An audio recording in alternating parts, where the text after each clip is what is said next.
So the last few days, I've noticed on Dillian Whyte's Instagram that he's been posting a lot of things that some people would deem worrying, and I think there's very good reason to it.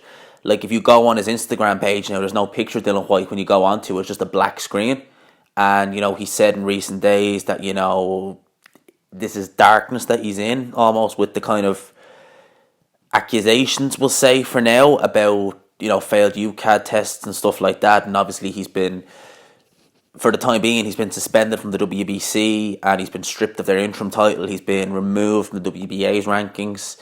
Now, I'm not sure if he's removed from the WBA's rankings because he won an interim belt. I don't know if that would make any difference. I don't know.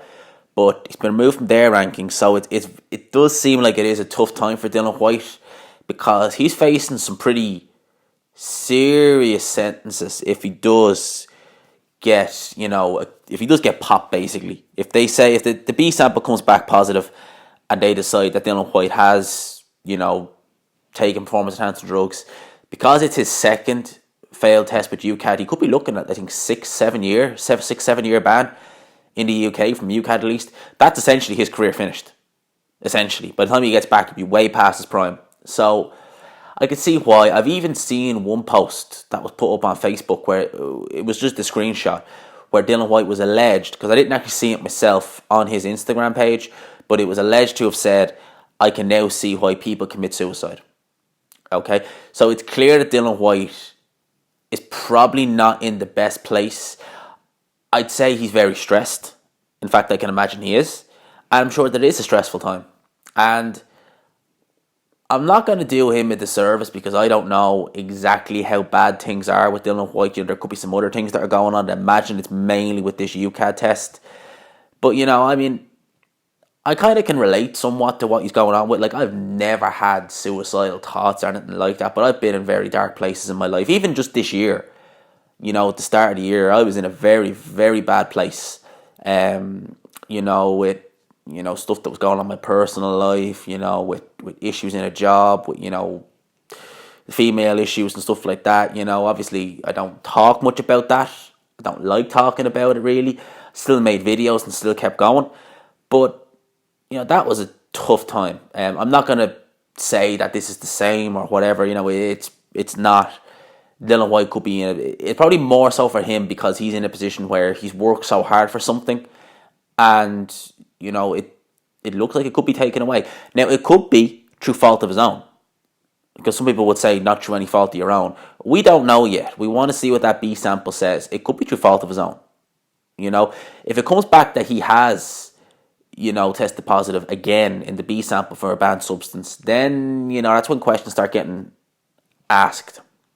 Okay, it's an interesting kind of development as it is. But if I had a message to give to Dillian Whyte, message would be simple is look on the bright side. Dillian Whyte, it's easy for me to say this, but Dillian Whyte, he's a millionaire. He's a multi-millionaire. He's made an incredible amount of money. He's not had easy fights. He's had hard fights. That has to be said. He's not had a world title fight, no. But there are fighters who are world champions who've not made the kind of money Dillian Whyte's made. Seriously. There are world champions. I'd say he's made more money in one fight than probably Sergey Kovalev would have made in his last 3 fights, not taking the Anthony Yarde fight into consideration. That's a world champion in Sergey Kovalev. Anthony Yarde, or Dillian Whyte, has probably made way more. He probably made way more in the Joseph Parker fight than Kovalev did in his last 3 fights. So Dillian Whyte, he is setting himself up for life. And to look at where he was, coming back from that first ban of 2 years for an over-the-counter supplement, Jack 3D, which you can still get, but it's the stuff that was in it has now been taken out, so it's no good anymore. To come up from where he was to, being the away fighter against Anthony Joshua, giving a good account of himself, getting a decent payday by standards back then, and then, sign a deal with Matchroom, fighting on undercards, fighting, for British title here and there, fighting the odd AJ undercard, to becoming a pay-per-view star, essentially. Selling out the O2 in his Parker fight, in his Shore fight, making millions. There's a lot for Dillian Whyte to kind of look on the bright side. I know Dillian Whyte, he's a fighter, he wants that world title shot, he wants to get at Deontay Wilder, but You know, boxing's an important sport. Boxing's important, but it's not that important. You know? So that'd be kind of my advice for Dillian Whyte. You know, I hope he's okay. You know, whether he failed the drugs test or whether he didn't, whether he's guilty or innocent, you don't want to see the guy in a dark place. You don't want to see him potentially do damage to himself. You don't want to see any of that. You know, it's not fun. You know, it's not a fun place to be in. You know, I mean, I've been in some pretty crap places in terms of just, you know, what's going on in my life, and it's not fun.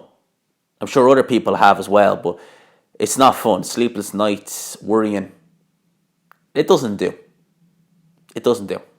So that's my thoughts on this. Hope you enjoyed the video. If you did, please leave a like. Subscribe if you're new. And as always, I will talk to you after.